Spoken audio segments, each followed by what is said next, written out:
The girl covered her face with her hands. I'm sorry. You sound so scary. Can we talk more softly, please? My brow raised curiously as the girl peered at me through her trembling fingers. I sighed and knelt in front of her.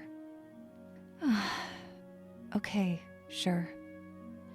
Izzy, yeah? You're Izzy? Mm-hmm. She nodded.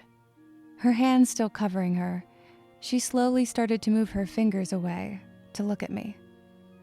I focused on her face, and when her eyes met mine, she squeaked and looked downward. What's your problem? The girl gave a start. There's a problem? My jaw set. Wonderful. Are you going to be just as irritating as Io? Izzy gave a small gasp as her eyes flicked up to mine.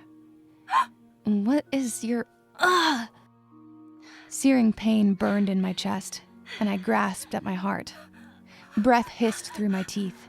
Blood roared in my ears. I buckled to all fours, coughing. You have to stop lying. You have to stop lying. I looked up at the girl's cry and panicked when I saw her writhing on the ground, her essence flickering in and out. Jesus Christ! What the fuck is happening?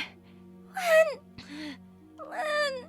A delicate hand reached out to me, shaking.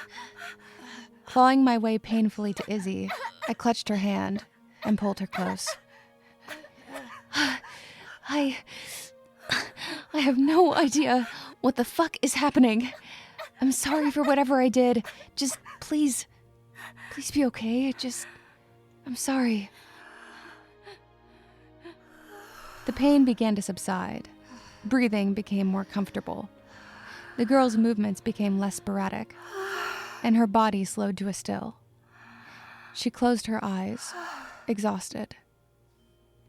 I laid her gently on the ground and threw myself down beside her. My head throbbed. Izzy's face looked serene. Could these others sleep? Jealousy sparked to a dim life. If only I could fall asleep just like that. And turn it all off for a while. Wait. Io? Despite my urgency, I quietly got up, tiptoeing away from the resting girl. Io!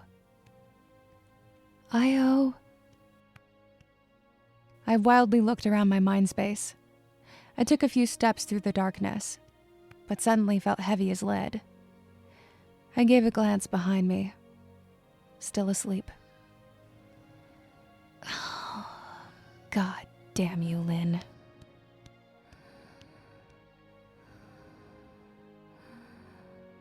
I don't know how long I sat with the girl before she stirred. Well, rather, sprung to consciousness. Whoa! What a nap!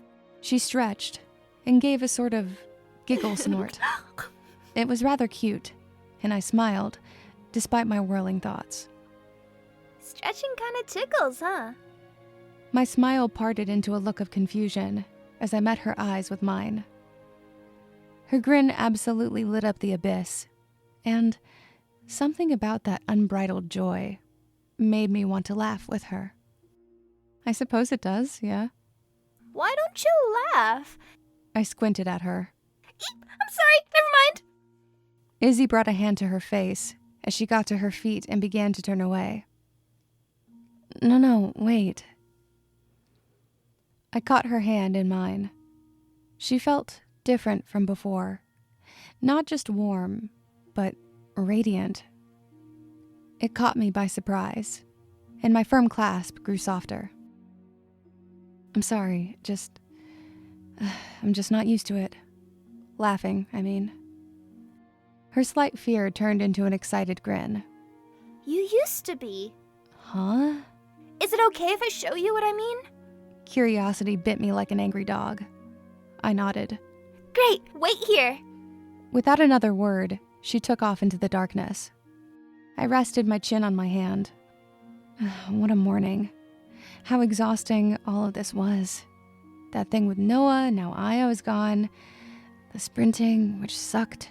This girl, missing class, was just... Oh, no. At that moment, Izzy came skipping back, merrily holding a silver ball of light. Here, have this. Izzy, wait, I can't... No, really, look. No, listen to me, I can't. I'm at school. She shoved it into my hands, and at my touch, it blossomed into a scene around me.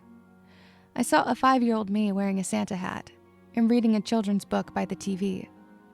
Little me kept getting distracted by the cartoons and would give a loud giggle snort before going back to the book. Look how cute you are. Izzy laughed kindly. That doesn't even feel like me. You just don't remember. I gave her a perplexed look, but she kept smiling, looking at the memory all around us. Izzy, Oh, dang, you're right. You've got to go. Uh-huh. Izzy brought her hands up above her head, and the scene shrunk into a silver orb of light that she tucked under her arm. How did you know I was going to... Oh. Right, we're in my head. God, I've really got to remember that. Open your eyes. Bye now. Izzy took off, squealing gleefully into the darkness. Oh, wait, but... What about Io? I opened my eyes, met with dimness. I brought my hand to my forehead as I sat up, expecting a headache. None. I sighed with relief. I brought my hand to my back pocket and checked my phone. 6:19 p.m., 3 missed calls, 5 texts. I scrunched my face up, preparing for my anger to rise, but nothing came. Izzy's laugh came to mind instead, and I gave a smile that eventually burst into joyful laughter, a sound up until that moment I thought was impossible for me.